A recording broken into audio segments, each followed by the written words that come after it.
Hello student, I am विकास कुमार और आज मैं आपके लिए नई वीडियो लेके आया हूँ सोयल मैकेनिक्स की। ठीक है, इसमें हम देखेंगे टाइप्स ऑफ फाउंडेशन। ठीक है, फाउंडेशन भाई दो प्रकार की होती है, एक तो सैलो फाउंडेशन, दूसरी होती है डीप फाउंडेशन। ठीक है, आप यहाँ पे देख सकते हैं पहली की होती है सैलो फाउंडेशन, दूसरी क्या होती है डीप फाउंडेशन।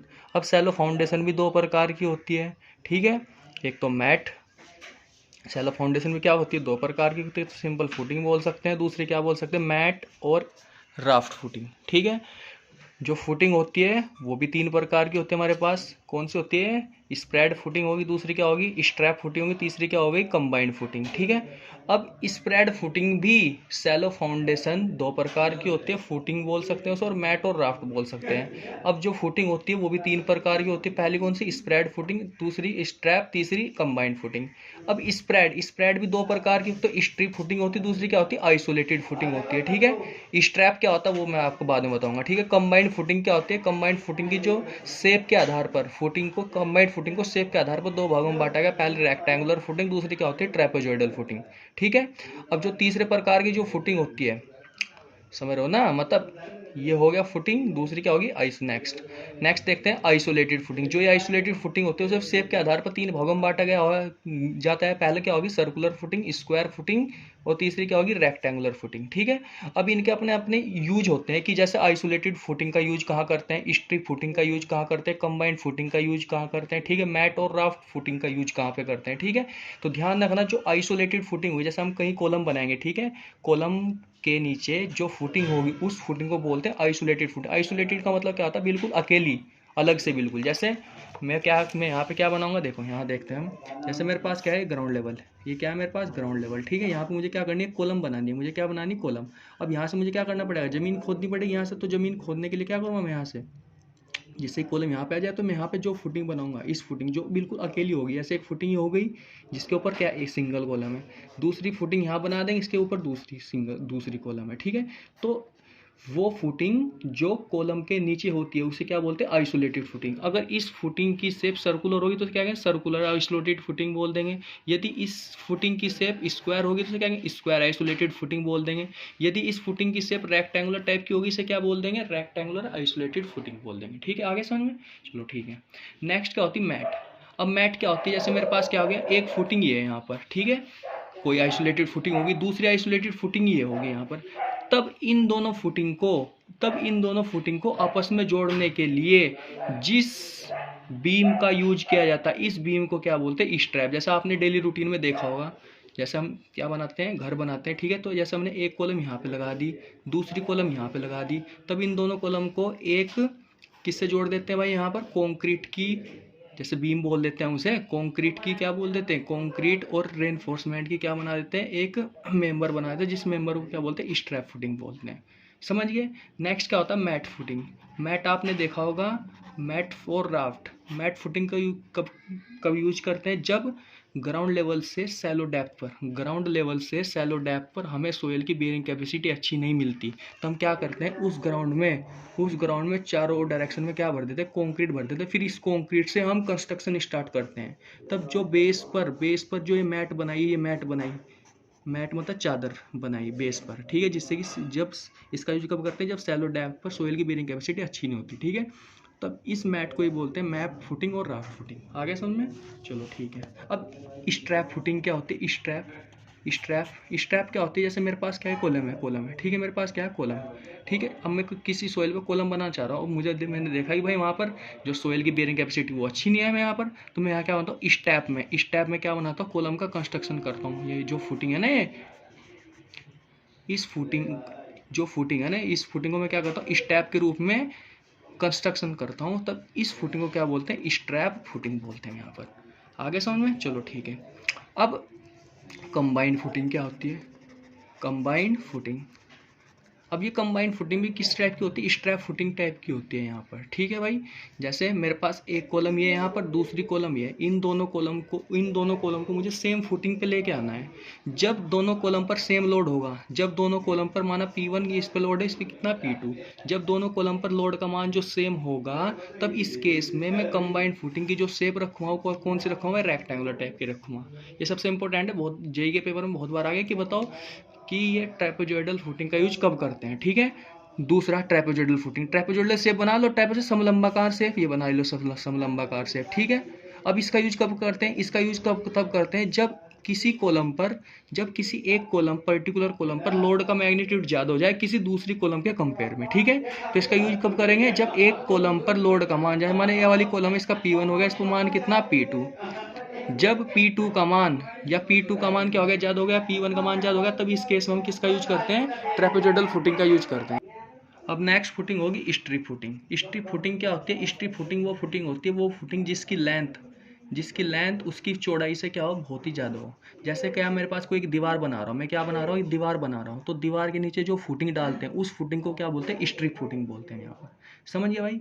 अब देखते हैं, मैं यहाँ पर शेप बना देता हूँ, डिफरेंट शेप, कौन सी फुटिंग कौन कौन सी होती है। जैसे ये मेरे पास क्या कॉलम, अब ये स्टेप वाली मैंने फुटिंग दे दी, इस फुटिंग को क्या बोलते हैं, जैसे मैंने अभी बताया, इसे क्या बोलते हैं, स्ट्रैप फुटिंग बोलते हैं यहाँ पर, ठीक है।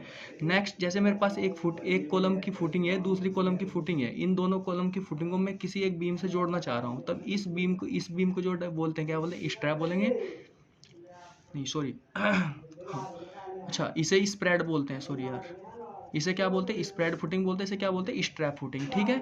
आगे समझ में यहाँ तक, ठीक है। नेक्स्ट क्या होता है, कंबाइंड फुटिंग। कंबाइंड फुटिंग क्या है, रेक्टेंगुलर टाइप की, जब किसी एक फुटिंग पर 2 कॉलम लगा दी, 3 कॉलम लगा दी, 4 कॉलम लगा दी, लेकिन सभी कॉलम पर जो लोड का मैग्नीट्यूड है वो क्या है, सेम है, तब इस केस में रेक्टेंगुलर फुटिंग यूज करेंगे। अगर किसी कॉलम पर लोड का मैग्नीट्यूड क्या होगा, बहुत ही ज़्यादा हो गया, तब इस केस में किसका यूज करेंगे, ट्रेपेजॉइडल फुटिंग का यूज करेंगे, ठीक है भाई, ठीक है।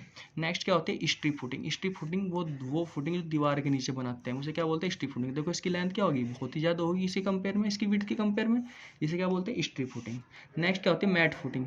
मैट या राफ्ट बोल दो। बीच में जब सैलो डेप्थ पर सोइल की बियरिंग कैपेसिटी अच्छी नहीं मिलती, तब इस केस में हम किसका यूज करते हैं, मैट और राफ्ट का यूज करते हैं। जैसे एक कॉलम यहाँ बनाए, दूसरी कॉलम यहाँ, 3 कॉलम यहाँ, चौथी यहाँ, 5वीं यहाँ, 6ठी यहाँ, 7वीं यहाँ, इस टाइप से क्या बनाते हैं, कॉलम खोल देते हैं, ठीक है। तो आप यहाँ पे देख सकते हैं अपने नोट्स बनाने के लिए, ठीक है। तो ये कौन सी कॉलम होगी, जैसे 2 कॉलम है, ठीक है, 2 कॉलम को जोड़ने के लिए जिस बीम का यूज किया जाता है उसे स्ट्रैप बोलते हैं, ठीक है। आगे समझ में आता है, चलो ठीक है। नेक्स्ट, मैट और राफ्ट फाउंडेशन का यूज कब करते हैं, जब सैलो डेप्थ और मुझे सोइल की बियरिंग कैपेसिटी अच्छी नहीं मिलती, तब इस केस में मैं किसका यूज करता हूँ, मैट एंड राफ्ट का यूज करता हूँ, ठीक है भाई। Next, strip footing. Strip footing तो तुम्हें पता है क्या होती है, वाल की वाली फुटिंग होगी, ठीक है। अब नेक्स्ट टॉपिक होगा कि जैसे मैंने कोई फुटिंग लगा दी, ठीक है, मैंने कोई फुटिंग लगा दी, तो फुटिंग भी 2 प्रकार की होती है, एक तो फ्लेक्सिबल टाइप फुटिंग होती है, दूसरी क्या होती है, रिजिड टाइप फुटिंग होती है। समझ गए, ये चीज़ याद रखनी है आपको। तो जो फ्लेक्सिबल टाइप जो फुटिंग होती है, जब उसके नीचे क्या होता है, जो प्रेशर का जो वेरिएशन होता है फ्लेक्सिबल टाइप फुटिंग में क्या होता है, यूनिफॉर्म होता है, जबकि सेटलमेंट का जो डिस्ट्रीब्यूशन होता है वो क्या होता है, बहुत ही ज़्यादा भी होता है, उस कॉर्नर पे देखना पड़ेगा या सेंटर पे देखना पड़ेगा। तो इसमें से एक क्वेश्चन आता है पेपर में कि बताओ, जब फ्लेक्सिबल फुटिंग क्ले सॉइल के ऊपर हो या कोहेजन लेस सॉइल के ऊपर हो, तब बताओ इस केस में फुटिंग के सेंटर पर सेटलमेंट ज़्यादा होगा या किनारों पर सेटलमेंट ज़्यादा होगा, ठीक है। सेटलमेंट मतलब मिट्टी का दबाव, जैसे मिट्टी दबेगी, जैसे मैं यहाँ बताता हूँ, देखो आपको यहाँ पे देखते हैं। जैसे मेरे पास क्या कोई एक फुटिंग है, मेरे पास ये क्या, मेरे पास कोई एक फुटिंग माने क्या, मेरे पास ग्राउंड लेवल, ये क्या हो गया, ग्राउंड लेवल हो गया, ठीक है। जब ऊपर से जब इस पे कॉलम से फुटिंग पर लोड लगेगा, तो क्या होगा, ये जो फुटिंग है क्या होगी भाई, ये थोड़ी सेटल भी होगी है, क्योंकि मिट्टी जब दबेगी तो मिट्टी का जो वॉल्यूम चेंज हो जाएगा, वहाँ पर आयतन चेंज होगा, तो क्या होगा, मिट्टी दब जाएगी, तो मिट्टी दबने के कारण क्या होगा, फुटिंग भी थोड़ी नीचे आ जाएगी। तब इनिशियल पोजीशन कहाँ थी इसकी, ये थी, और फाइनल क्या होगी ये, तब फाइनल पोजीशन और इनिशियल पोजीशन के बीच की जो डिस्टेंस होती है इसे क्या बोलते हैं, सेटलमेंट। समझ गए। अब कंडीशंस होती है, देखो पहली कंडीशन ली मैंने, जब फ्लेक्सिबल फुटिंग क्ले सॉइल के ऊपर हो। अब मैंने तुम्हें बता रखा है कि जो फ्लेक्सिबल फुटिंग के केस में जो प्रेशर का जो वेरिएशन होता है वो क्या होता है, यूनिफॉर्म होता है। यूनिफॉर्म मतलब सेंटर पे भी, जैसे माना प्रेशर मैंने कितना ले लिया, 1 किलो पास्कल ले लिया, तो सेंटर पे भी 1 किलो पास्कल लेगा, किनारों पर भी 1 किलो पास्कल, हर जगह 1 किलो पास्कल रहेगा, ठीक है। इसे क्या बोलते हैं, सेटलमेंट, नहीं, प्रेशर का यूनिफॉर्म वेरिएशन। तो देखते हैं यहाँ से, तो ये चीज़ याद रखनी है आपको, वहाँ पेपर में डायग्राम बना के देगा, इस टाइप से पूछेगा, बताइए फुटिंग कौन सी सोइल के लिए होती है और कौन सी फुटिंग है, रिजिड है या फ्लेक्सिबल फुटिंग। तो देखो प्रेशर का जो वेरिएशन है वो तो क्या हो गया, यूनिफॉर्म बना रखा, देखो इसने क्या बना रखा है, प्रेशर का यूनिफॉर्म हो गया है ऐसे। लेकिन जो सेटलमेंट होता है जब फ्लेक्सिबल फुटिंग क्ले सोइल पे होती है तो सेटलमेंट सेंटर पे क्या होता है, जीरो होता है। सेंटर पे क्या होगा, नहीं सॉरी, सेंटर पे क्या होगा, मैक्सिमम होगा। देखो मैक्सिमम या सेंटर पर, जबकि किनारों पर क्या होगा, जीरो जीरो होगा। तो ध्यान रखना, जब फ्लेक्सिबल फुटिंग जब क्ले सोइल के ऊपर होती है तब इस केस में सेटलमेंट सेंटर पर मैक्सिमम होता है, जबकि किनारों पर क्या होता है, जीरो जीरो होता है। और इसमें प्रेशर का जो वेरिएशन होता है वो क्या होता है, यूनिफॉर्म होता है। ठीक है। नेक्स्ट कंडीशन, जब फ्लेक्सिबल फुटिंग सैंडी सोइल के ऊपर हो। सैंडी सोइल मतलब जैसे कोहेजन लेस सोइल, जैसे सैंड होगी, सैंड तो पता ही है आपको, रेत वेत होगा। ठीक है, जिसमें कोहेजन सी का मान क्या होता है, जीरो होता है। ठीक है, तब इस केस में मैंने तो बता रखा फ्लेक्सिबल फुटिंग में प्रेशर का डिस्ट्रीब्यूशन क्या होगा, यूनिफॉर्म है। तो प्रेशर का डिस्ट्रीब्यूशन क्या है, बिल्कुल यूनिफॉर्म। लेकिन सेटलमेंट ध्यान रखना, किनारों पर इसमें मैक्सिमम होता है, जबकि सेंटर पर क्या होता है, मिनिमम होता है। ध्यान रखना। ठीक है। दूसरी फुटिंग होगी रिजिड फुटिंग।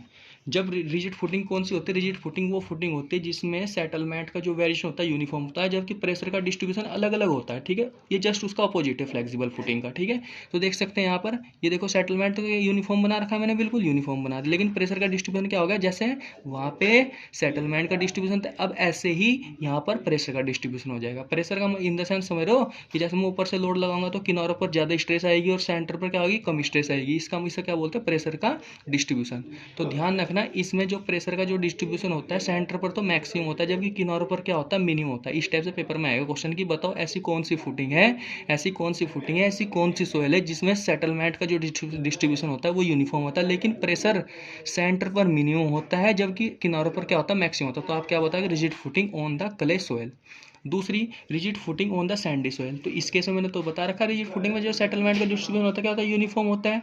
जबकि ध्यान रखना, इसमें प्रेशर का जो डिस्ट्रीब्यूशन होता है सेंटर पर मैक्सिमम होता है, जबकि किनारों पर क्या होता है, मिनिमम होता है। ठीक है, तो हमारा खत्म हो गया। ठीक है, अब नेक्स्ट टॉपिक चलेगा हमारा सेटलमेंट की परमिसिबल लिमिट। ये भी पेपर में पूछी जाती है, क्योंकि परमिसिबल लिमिट समझ रहे हो कि भाई अगर किसी सोयल में सेटलमेंट इतना हो गया, माना एक्स अमाउंट हो गया, और X amount X M settlement उसमें परमिसिबल, अगर उससे ज़्यादा सेटलमेंट हो गया तो हम क्या कहेंगे, हमारी फुटिंग फेल हो गई, तो हम इसे क्या करेंगे, दोबारा से रीडिजाइन करेंगे। समझ गए। तो ऐसे क्या होता है, परमिसिबल लिमिट्स होते हैं। पेपर में पूछा जाता है कि बताओ आइसोलेटेड फुटिंग जब क्ले सोइल के ऊपर है, आइसोलेटेड फुटिंग जब सैंडी सोइल के ऊपर है, जब राफ्ट फुटिंग क्ले सोइल के ऊपर, राफ्ट फुटिंग सैंडी सोइल के ऊपर है, तब इस केस में जो प्रेशर का जो सेटलमेंट का जो परमिसिबल लिमिट होती है वो कितनी होती है। ठीक है, तो पहला कंडीशन है टोटल सेटलमेंट। तो आइसोलेटेड फुटिंग जब क्ले सोइल पर होती है तो इसमें सेटलमेंट कितना होता है, परमिसिबल 65 mm होता है, याद रखना है। ठीक है, जब आइसोलेटेड फुटिंग जब सैंडी सोइल पर होती है तो इसमें सेटलमेंट कितना होता है, 40 mm होता है। ठीक है, जब राफ्ट फुटिंग क्ले सोइल पर होती है 65 से 100 mm होता है। ठीक है, ये चीज़ याद रखनी है। जब राफ्ट फुटिंग सैंडी सोइल पर होती है इसमें 40 से कितना होता है, 65 mm होता है। अब ये तो क्या हो गया, ये टोटल सेटलमेंट हो गया। टोटल सेटलमेंट का मतलब क्या हो गया, टोटल सेटलमेंट का मतलब क्या हो गया कि जैसे मेरे पास क्या है, ये कोई फुटिंग है, मेरे पास क्या है, ये कोई फुटिंग है इस टाइप से, ये मेरे पास क्या है, कोई फुटिंग। जब ऊपर से लोड लगा तो सेटलमेंट बिल्कुल यूनिफॉर्म हो रहा है, मतलब ऊपर से नीचे की ओर हो रहा है, ऊपर से नीचे की हो रहा है, मतलब ये वाला सेटलमेंट। तो ये क्या हो गया, टोटल सेटलमेंट। लेकिन दूसरा होता है डिफरेंशियल सेटलमेंट। डिफरेंशियल सेटलमेंट क्या होता है, जैसे मेरे पास क्या है, कोई एक फुटिंग, जब इस फुटिंग में मैं लोड लगाऊंगा ऊपर से, जब मैं इस फुटिंग पर ऊपर से लोड लगाऊंगा, जब मैं इस फुटिंग पर लोड लगाऊंगा तो क्या हो सकता, भाई मुझे क्या पता क्या कैसे सेट होगी। मैं अपनी कंडीशन में मान ली कि भाई ये वाला जो किनारा है वो कम सेट हो गया, जबकि ये वाला जो किनारा है वो ज़्यादा सेट हो गया। इस टाइप से टिल्ड भी हो सकती है। तब इस प्रकार की जब किसी कॉलम का या किसी फुटिंग का एक किनारा ज़्यादा सेटल हो जाए किसके कंपेयर में, दूसरे किनारे के कंपेयर में, तब इस केस में जो सेटलमेंट हुआ दूसरे किनारे का, इस दूसरे किनारे के सेटलमेंट को बोलते हैं डिफरेंशियल सेटलमेंट।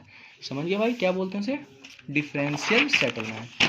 ठीक है, तो ध्यान रखना। तो डिफरेंशियल सेटलमेंट पता चल गया। ठीक है, अब परमिसिबल लिमिट देखते हैं यहाँ पर। तो इसमें मैंने लिख रखा है जब किसी कॉलम या किसी फुटिंग का एक किनारा दूसरे किनारे के रेस्पेक्ट में ज़्यादा सेटल हो जाए, तब इस प्रकार के सेटलमेंट को क्या बोलते हैं, डिफरेंशियल सेटलमेंट।